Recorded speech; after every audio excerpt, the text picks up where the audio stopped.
Hey everyone! Welcome back to the channel. Today, you can call me Jigsy Stuff, even though I'm clearly not. Anywho, we're diving deep into DISVENTURE CAMP and breaking down one of the most polarizing characters in the series, Ellie. Whether you love her or think she's downright despicable, there's one thing we need to talk about. Ellie is not morally gray just because she has a soft side or because she's a brokey. She's complex to a point, sure. She's one of the best written characters in the show, no doubt. But she's a villain. One that we keep excusing due to her being written so beautifully to the point it brainwashes some people to her actions. So let's rewind to season 1. Ellie came into the game with a clear motivation. She needed the money, and I can get behind that. She has dreams of fashion school and works 2 jobs to barely make rent. This wasn't some vague ambition to be the last one standing or to prove something to herself. Ellie's entire reason for being there was practical, but that practicality doesn't make her morally ambiguous, nor does it justify her actions, much like in Rhea's case. Okay, let's not compare Ellie to the likes of Rhea, but it's the truth in a sense. Ellie is Rhea done right, and I will get to this point later. Anywho, lots of people want or need money, but not everyone would backstab, manipulate, and steamroll their way through friends and alliances to get it. Especially when the game is over and you still hold your resentments. Post-games interviews. Heard that Tom still ignores Jake's calls. Can you blame him? Dealing with Jake should count as community service. She's twisted. If that happens again, I'm letting her go towards the light. But hey, the girl lives on a farm in Texas. Her intelligence matches her home life, that's all I'll say. Honestly, one of, if not the worst person I've ever met. Like her. First off, Alec, your standard for children is alarming. Brutal.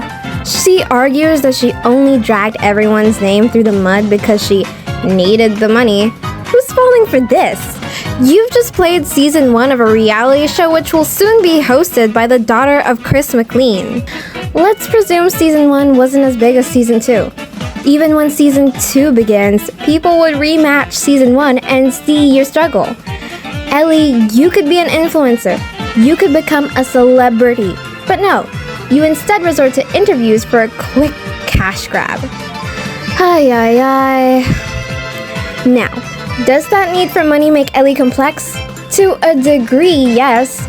She's not an emotionless villain who's evil for the fun of it.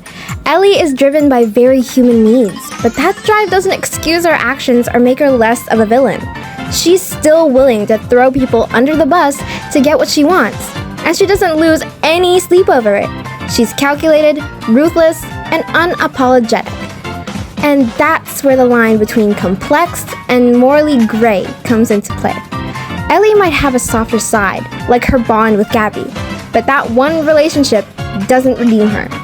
Everyone has a soft spot for at least someone, but that doesn't excuse their actions. She's still making decisions that hurt others, and she's doing it consciously and is groveling in it. Now, let's talk about her relationship with Gabby because, oh boy, fans love to use this as their go-to argument for Ellie's moral complexity.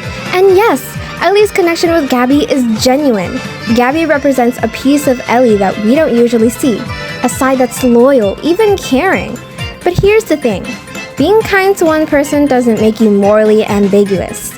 Ellie is capable of love and loyalty to Gabby, but that doesn't erase the fact that she manipulates, deceives, and hurts others. Some of history's worst figures had soft spots too, but that didn't make them good people. Ellie's love for Gabby is real, sure, but it doesn't outweigh all the moral lines she crosses in pursuit of her goals. So fast forward to season 3 and we see Ellie join the Villains Alliance. Fans were shocked. Why? Because this is the Ellie who needed the money from season 1? Think again. This is exactly who Ellie is, and she is better off this way. And the Villains Alliance is the perfect fit for her because Ellie isn't conflicted about her actions. She's very aware of what she's doing and why.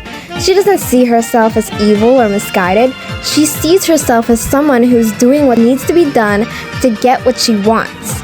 She's not the villain who feels guilty. She's the villain who sees her actions as justified. And the kicker? Even though Ellie knows Gabby might not agree with her methods, she keeps the villain's alliance a secret. Why? Not because she's afraid of Gabby's reaction, but because deep down, she knows what she's doing isn't morally squeaky clean. She's not just conflicted about it, she doesn't want to face the truth of her actions, but she's not feeling guilty either. It's all part of her game, and if that game involves a few lies to the people closest to her, so be it.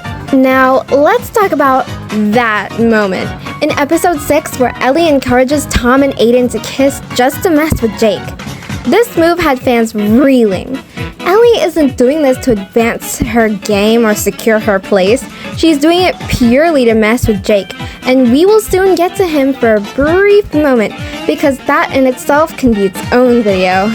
Some fans argue that this was out of character, saying it seemed petty or pointless. But let's face it, Ellie loved that, and she's complex. But she's not morally conflicted. She's the kind of villain who gets satisfaction from a little bit of chaos and doesn't care if people judge her for it. Just because she has practical reasons for being in the game doesn't mean she won't indulge her darker instincts every now and then.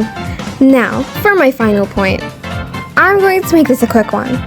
Her dynamic with Jake. Now, I'm not going to say Ellie was evil for anything she said to Jake in the cave because she was right, but she is to blame for her having problems with Jake and dredging it up in interviews and 2 years later.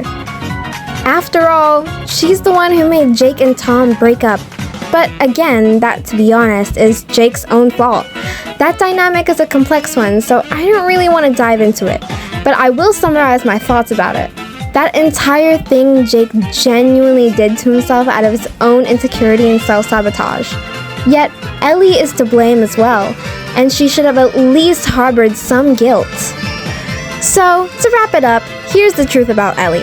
Yes, she's in it for the money, but that doesn't make her noble. She's complex, sure, because her motivations are relatable and rooted in human needs. But she's still a villain who doesn't feel guilty, doesn't apologize, and doesn't look back. She's not morally gray. She's a complex character with a dark side who's willing to do whatever it takes to get what she wants. And that's what makes her interesting. So what's your take? Is Ellie a misunderstood anti-hero, or is she exactly the unapologetic villain she seems to be? Let me know down in the comments, and if you're up for a deeper dive, join our Discord for all things DISVENTURE CAMP. Don't forget to like, share, and subscribe to never miss a video, and until next time, see ya!